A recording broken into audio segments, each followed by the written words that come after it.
Chị được bổ sungជំរាបសួរទៅដល់លោកគ្រូសាស្ត្រាចារ្យដែលដឹកនាំមុខវិជ្ជានេះហើយថ្ងៃនេះដែរក្រុមពួកខ្ញុំនឹងធ្វើការ present វិជ្ជាបកស្រាយទៅលើប្រធានបទ four step travel demand modeling តែក្រុមសមាជិករបស់ក្រុមពួកយើងមានដូចជាខ្ញុំបាទសាយធម្មសាខ្ញុំបាទវាសនាពីនេះនិងខ្ញុំញូតៃខ្ញុំជីសុភ័ត្រានិងខ្ញុំចាំសុភ័ក្របាទបន្ទាប់ពីការណែនាំខ្លួនរបស់ក្រុមរបស់ពួកខ្ញុំបាទជាបន្តនេះគឺពួកខ្ញុំសូមធ្វើការ present ជូនទៅដល់លោកគ្រូក៏ដូចជាអ្នកទស្សនាទាំងអស់គ្នាថាតើនៅក្នុង four step travel demand modeling ហ្នឹងគេធ្វើអីខ្លះហើយប្រើប្រាស់ដើម្បីអ្វីក្នុងគោលបំណងអ្វីអញ្ចឹងយើងទៅទស្សនាទាំងអស់គ្នាអញ្ចឹងមុននឹងចូលទៅដល់ topic របស់យើងគឺយើងត្រូវដឹងពី content របស់យើងសិនបាទទី1គឺ introduction ហើយទី2គឺតាក់ទងជាមួយ trip generation or trip production ហើយតាក់ទងជាមួយ step 2គឺ trip distribution step 3 model trip ឬក៏ហៅថា mood choice step 4 traffic assignment ហើយ conclusion ចុងក្រោយគឺ reference បាទអញ្ចឹងយើងចូលមកដល់ introduction របស់យើងអញ្ចឹង for step travel demand model របស់យើងគឺនិយាយអំពីវិធីសាស្ត្រក្នុងការប៉ាន់ប្រមាណទៅលើចំនួនមនុស្សដែលធ្វើដំណើរពីកន្លែងមួយទៅកន្លែងមួយតែនៅក្នុងនោះយើងរួមមានដូចខាងលើនេះគឺ trip generation trip distribution mood choice and trip assignment នៅក្នុងនោះគេប្រើវានឹងសម្រាប់ការប៉ាន់ប្រមាណទៅលើចំនួនមនុស្សក្នុងការធ្វើដំណើរតាមចំនួនឡានតាមចំនួនអ្នកប្រើប្រាស់ទៅលើផ្លូវអញ្ចឹងយើងអាចប៉ាន់ប្រមាណទៅលើ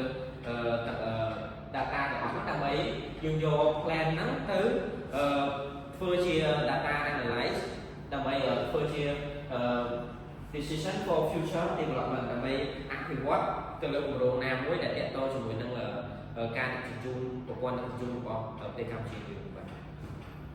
ចូលមកដល់ចំណុចបន្ទាប់នេះយើងនិយាយពី step 1ដែលយើងនិយាយពី trip generation ហើយនិង trip production ដែល trip generation ហ្នឹងវាបានប្រមាណអំពី trip ការធ្វើដំណើរនៅក្នុងតំបន់នីមួយៗដែលអាស្រ័យទៅលើកត្តាផ្សេងៗដូចជា population income car ownership ហើយនិង land use ហើយតារាងនេះគឺជាតារាងដែលយើងយកអំពី report របស់ចែកការហើយនិងទិន្នន័យចំនួនដែលយើងយកពីក្នុង Google ដើម្បីបង្ហាញពី population របស់ប្រជាជននៅតាមខណ្ឌនីមួយៗដូចជាទី1ខណ្ឌកំពង់ហ្លួងខណ្ឌរំពេញខណ្ឌ12មករាខណ្ឌគូកុងនិងខណ្ឌកំពង់ដែលនេះគឺជា population នៅក្នុងខណ្ឌនីមួយៗហើយតារាងនេះនិយាយអំពីបុគ្គលិកដែលពួកគាត់បម្រើការងារនៅតាមខណ្ឌនីមួយៗហើយតារាងខាងនេះគឺបង្ហាញអំពីចំនួនសិស្សដែលគាត់បានធ្វើដំណើរនៅក្នុងខណ្ឌនីមួយៗដូចគ្នា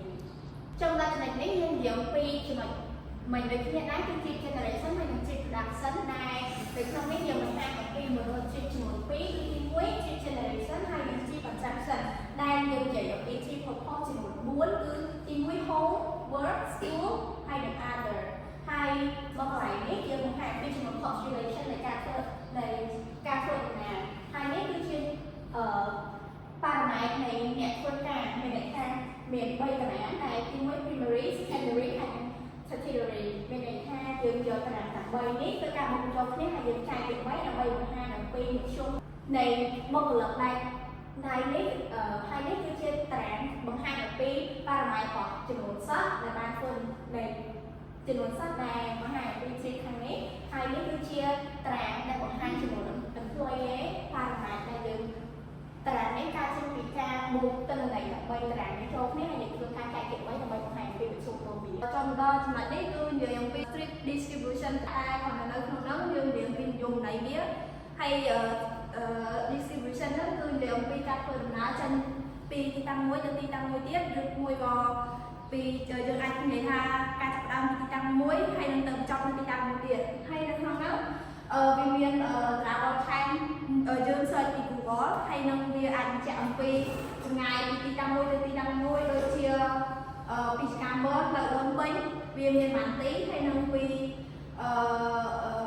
ខាងបើអ្នកណាទៅទូលកោទៅអញ្ចឹងទៅវាដូចនៅក្នុងតារាងនេះពួកអីចំនួននាទីដែលចេញពីទីតាំងរបស់ហ្នឹងយើងបានដាក់នៅក្នុងនោះហើយចំណុចនេះនិយាយអំពីការគណនា method និង result នៃ trip distribution ហ្នឹងហើយនឹងដើម្បី TA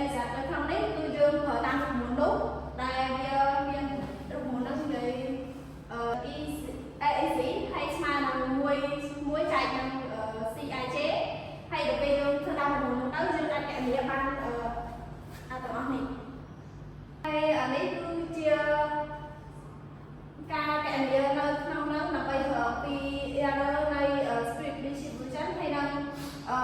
step mùi đại dương cái này về bị thằng lờ hay về một muốn chia thì ai chế nó mà nó vì ít con là ai chế con là f y chế chạy năng cả bộ sọt đó này script mùi đại dương mang thằng lớn chạy mùi năng ai chế con là f ai chế được hiểu hay được về nó không nó nhưng thử error về đáy hay error về nó nhưng ăn do vì ai tha smart mùi nó đọc rồi hay ca về nó nhưng thời đâu muốn error nó cứ ca do cái mặt sắc chất độ mùi nó tao ta trích chạy nó cái mặt sắc chân lại hay viên ca hợp mấy con lại bao nhiêu tích page hay nó bao nhiêu sản page này viên copy ai đây cái ban thằng nắng cứ dơ con viên tại mà vĩnh đôi chia ca con thái dương như lấy khống chạy mùi nồng lấy tàu chiếm hay là ca con lẽ được là lấy tàu chạy mùi nồng lấy không chiếm hay step đọc tiếp bia ở tam muốn nông trái thế đại bia miền hậu đó muốn step đại dương khỏi được một mùi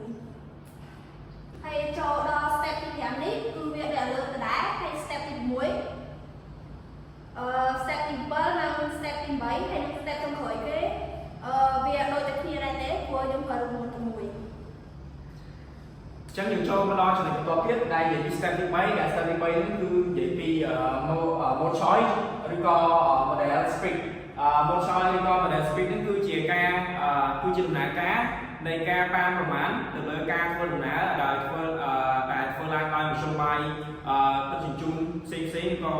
một số bài chung mùi đời anh từ lời cả ta chia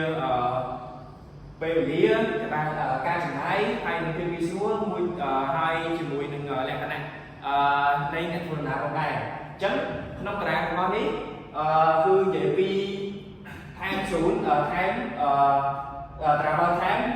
đặt cái chữ tì đây để vì pi xuống muối từ xuống mùi chấm không đấy cứ miền mà tố trà còn má tôi đi chia trà còn bus đây sẽ thành vậy pi lý đây năm nay cứ vậy pi xuống muối từ xuống muối là xuống muối bao giờ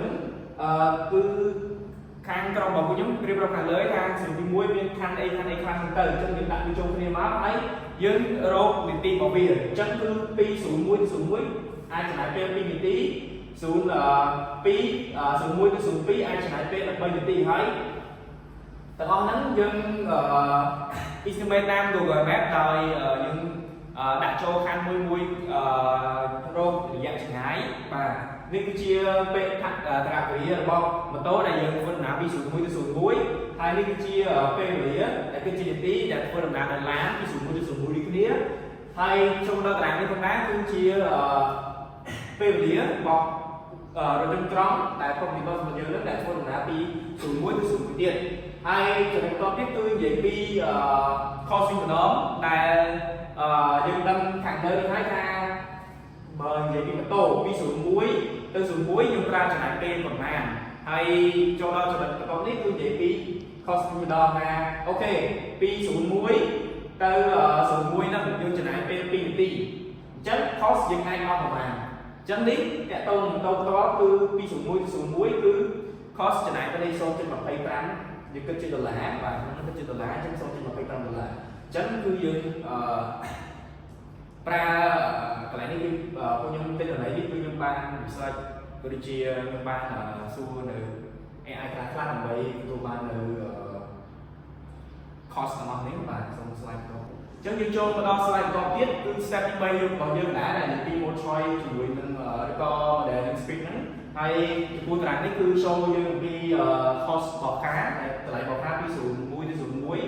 cứ miền Nam Bắc cho máu cứ xuống muối xong chân pan đô la hay xuống pí cứ muối đô la hay đi chia cost của bus nó nói một cái nó ha về cái cost của bus cứ smart này chẳng xong như sản phẩm thì chẳng phải sao là không đi trong bên dưới cứ ca la chi rồi dưới trong đó còn đi vào dưới đó nó cứ chỗ này một con trăm rồi liền chẳng thấy ban xuống muối cứ vì lại cũng phân tiền của con trăm rồi liền thêm một hai cua lại cái cứ để pi khóm bài thân sang con 14 បោក0.1ហ្នឹងហើយចំពោះរមូលនេះគាត់គឺយើងមានការកណនីទៅលើវ៉ូលុំរបស់ម៉ូតូវ៉ូលុំរបស់ឡានជាមួយនឹងវ៉ូលុំរបស់បាសដែលវ៉ូលុំរបស់ម៉ូតូនោះគឺជាគឺស្មើនឹង2បូកឲ្យ0.04គុណជាមួយនឹង income បាទ income ខាងលើនេះហើយដកជាមួយនឹង 0.05 គុណជាមួយនឹង travel time ម៉ូតូបាទហើយដកឲ្យ 0.30 គុណឲ្យ cost របស់ម៉ូតូហើយដូចគ្នាដែរឡានគឺវ៉ូលុំរបស់ឡាន1បូកឲ្យ 0.03 គុណឲ្យ income ដកឲ្យ 0.4 គុណឲ្យ travel time ខាដកឲ្យ 0.24 គុណឲ្យ cost របស់ឡាននឹងតែម្ដងហើយចំពោះ bus គឺយើងប្រើប្រមាណដក3ដកឲ្យ 0.001 គុណជាមួយ income ដកជាមួយ 0.04 គុណឲ្យ travel time របស់ bus ដកជាមួយ 0.24 ដូចឡានដែរគុណជាមួយ cost bus ហើយនេះគឺជាការកណនីមុនដើម្បីស្វែងរកភាគរយបាទភាគរយរបស់ម៉ូតូឡានដូចជារឿងត្រង់រឿងដែលយើងស្គាល់ចោលដល់សំបន្តទៀតហើយចំណុចបន្ទាប់នេះគឺយើងធ្វើការកណនីមកបាទយើងមានការវ៉ូលុំរបស់ម៉ូតូគឺយើងឃើញដែលប្រើតាមប្រព័ន្ធមិញបាទអញ្ចឹងពី01ទៅ01គឺឃើញ 4.83 ហើយ01ទៅ02គឺឃើញ0.4.4 នេះគឺជាវ៉ូលុំរបស់ហ្នឹងអញ្ចឹងដើម្បីរកចេញជាភាគរយបាទគឺយើងត្រូវកណនីតាមប្រព័ន្ធគឺយើងត្រូវយកប្រព័ន្ធមិញហ្នឹងបាទ expo បាទ expo របស់ម៉ូតូចែកឲ្យ expo ម៉ូតូបូកឲ្យ expo របស់ឡានបូកឲ្យ expo របស់ system យើងនឹងបានភាគរយរបស់នេះដែល show ពីភាគរយនៃការ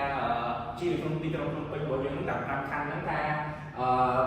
01ទៅ01ការជិះម៉ូតូឃើញថារហូតដល់ 82% ហើយចំពោះឡានវិញពី01ទៅ01យើងឃើញថាមានតែ 15% ទេហើយចំពោះយើងត្រប់វិញពី01ទៅ01យើងឃើញថាមានតែ 0.01 ទេអញ្ចឹងគឺកន្លែងនេះគឺបានថាក្នុងវិទ្យាល័យភ្នំពេញការដំណើររបស់យើងហ្នឹងគឺពីមួយទ្រីបទៅមួយទ្រីបហ្នឹងគឺពួកគាត់ប្រើម៉ូតូច្រើនជាងឡានបាទដោយសារយើងការកណនីមកទៅន័យទាំងអស់ហ្នឹងមកយើងបានភាគរយនេះម៉ូតូគឺមានច្រើនភាគរយមែនតើរហូតដល់ 81% ហើយឡានរបស់យើងនេះគឺមានតែ 15% អញ្ចឹងម៉ូតូគឺជាជំរើសដំបូងហើយល្អបំផុតសម្រាប់ប្រជាជនកម្ពុជានៅក្នុងទីក្រុងភ្នំពេញផ្ទាល់ហើយរួមទៀតយើងត្រង់គឺអត់សូវមានអ្នកជិះទេដោយសារតែយើងនឹងស្រាប់ឯងបរិបទក្នុងទីក្រុងភ្នំពេញរបស់យើងទី1គឺ land use អត់សូវប្រើអត់ទាន់មានផ្លូវសម្រាប់យើងក្រុងទេហើយក៏ការស្ទះច្រើនដែរដោយសារតែយើងប្រើប្រាស់តូដូចជា land ដែលជាមធ្យោបាយក្រុងភ្នំពេញច្រើនអញ្ចឹងសូមចំណុចបន្ទាប់ទៀតចំណុចនេះយើងនិយាយអំពី step 4 trip assignment គឺជាជំហានចុងក្រោយនៃគម្រោងនៃការធ្វើដំណើរទាំង4នៃជំហានដែលជួយកំណត់នៅផ្លូវជាក់លាក់ជំហាននេះជួយកំណត់ការធ្វើដំណើរនិងបណ្ដាញផ្លូវដោយផ្អែកលើពេលវេលានៃការធ្វើដំណើរការចំណាយនិងការកក់ស្ទះដើម្បីយល់ដឹងអំពីលំហូរចរាចរណ៍វិធីសាស្ត្រដែលប្រើទូទៅរួមក្នុង trip assignment នេះរួមមាន noting assignment និង user equilibrium assignment គោលបំណងសំខាន់របស់ trip assignment នេះគឺដើម្បីគ្រប់គ្រងលើការដឹកជញ្ជូនឲ្យកាន់តែប្រសើរជាងមុនដែលតារាងរបស់យើងនេះគឺខ្ញុំបានមកពី step 2 ដែលយើង step 2 នោះគឺ trip distribution គឺជា error របស់ step 2 ហ្នឹងឯងនេះយើងបានមកពីការកណនីតាមរូបមន្ត t ស្មើនឹង t 0គុណឲ្យ1បូកនឹង 0.5 គុណឲ្យ v លើ c លើ g ការ៉េដែលយើងនិយាយអំពីដែលតារាងខាងលើនេះយើងនិយាយពីខាងចំការមុនទៅខាងដូនពេញដែលមាន3រ៉ូតដែល TRJ របស់វាស្មើនឹង 18339 តែរ៉ូតទី1របស់យើងចម្ងាយរបស់វា 2.9 គីឡូម៉ែត្រតែពេលវេលារបស់វាមាន 11 នាទីហើយនឹង length របស់វាមាន 6 capacity របស់វា 50 ចុច52 400ពេលរត់ធូវាមានចម្ងាយរបស់វា3.2ហើយមាននាទី12នាទីឡើង6ហើយ capacity 48 400រត់3ចម្ងាយរបស់វា 3.8 គីឡូម៉ែត្រពេលវេលារបស់វា12នាទីហើយឡើងរបស់វា4 capacity របស់វា 3.32 900ដែលកន្លែងshare នេះគឺយើងឲ្យតម្លៃ50ហូតដល់10ហើយយើងតម្លាក់ម្ដង 5% number of strict នេះគឺយើងបានមកពីយក 5% នេះទៅពុនជាមួយនឹង TRJ ហើយយើងបានតម្លៃ 9.170 ហើយយើងកន្លែងមើលថាតើរោគមួយណាដែលមាននីតិជីកជាងគេដើម្បីយកវាមកកណនានៅក្នុងបលូនរោគយើងឃើញថារោគទី1វាមាននីតិជីកគេដោយសារវា11នាទីចុះហើយយើងយកវាមកកណនានៅយើងដាក់វានៅក្នុង impedance រោគទី1ហើយយើងកណនាវាមកគេដោយបន្តមកយើងបានឃើញដល់ 50% យើងបានឃើញ 11.43 នាទីហើយយើងចូលកណនា 45% យើងបានឃើញ 12.54 នាទីហើយយើងឃើញតម្លៃនេះថាយើងលើសនៅ impedance road 2 ដែលមានតម្លៃ 12 ដោយសារវា 12.54 ចុះហើយយើងរកឡំ road 2 វិញហើយយើងធ្វើវាដូចroad 1 ដែរបន្ទាប់មកយើងបានឃើញយើងធ្វើដល់ 35% នៃបលូន2យើងបានឃើញវា 13.2% ដែលវាមានតម្លៃ value របស់impedance របស់វាមានតម្លៃលើសនៃ road 3 ដែលមានតម្លៃ 14.6 នាទីចុះហើយយើងមកកណនានៅរោងបលូន3វិញដើម្បីដល់7នាទីបន្តទៀតslide បាទអញ្ចឹងបន្ទាប់ពីការបកស្រាយទៅលើ four step របស់ក្រុមរបស់ខ្ញុំអញ្ចឹងយើងសរុបមកវិញគឺ four step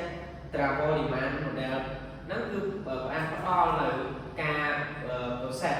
ដ៏ល្អដើម្បីយល់ដឹងពីការសិក្សាទាក់ទងជាមួយនឹងការវិភាគទៅលើ trip នីមួយៗបាទឲ្យយើងដឹងថាការផ្លូវណាកន្លែងណាពួកគេទៅប្រជាជនអាចធ្វើដំណើរទៅផ្លូវណាបានច្រើនជាងគេហើយពួកគេបានធ្វើអ្វីខ្លះនៅតាមទីមួយហ្នឹងហើយយើងច្បាស់ជាងគេគឺយើងដឹងថាគាត់ធ្វើដំណើរទៅផ្លូវណាអញ្ចឹងអ្វីដែល for trip travel model demand ហ្នឹងគឺអ្វីដែលគោលបំណងtop tip មួយហ្នឹងគឺផ្ដោតសំខាន់ទៅលើការធ្វើដំណើររបស់ជាពលរដ្ឋដើម្បីយើងយក data របស់ហ្នឹងយកមកforecast គឺថាសិក្សាទាក់ទងជាមួយនឹង demand របស់ហ្នឹងដើម្បីយើងធ្វើជាផែនការមួយសម្រាប់ការអភិវឌ្ឍទៅលើហេដ្ឋារចនាសម្ព័ន្ធឬក៏គ្រប់គ្រងទៅលើគោលនយោបាយរបស់រដ្ឋាភិបាលបាទអញ្ចឹងបាទហើយនេះគឺជា reference របស់យើងគឺយើងបាន reference ច្រើនជាងគេគឺទាក់ទងជាមួយនឹងមេរៀនដែលនៅក្នុងសាលា TSI ហើយបន្តមកទៀតគឺយើងមាន research មកពី Urban Transportation Planning ឬក៏ Modeling Transport ដែលមាននៅក្នុង website ក្នុង Google ហើយក៏បានបង្ហាញជាមួយនឹង AI មួយចំនួនដែរដើម្បី support ទៅលើ data របស់យើង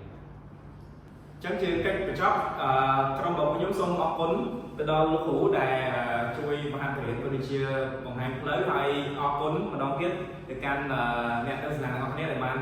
ទស្សនាក៏ដូចជាមើលនៅការធ្វើបទបង្ហាញរបស់ក្រុមពួកខ្ញុំទាំងអស់គ្នាបាទសូមអរគុណ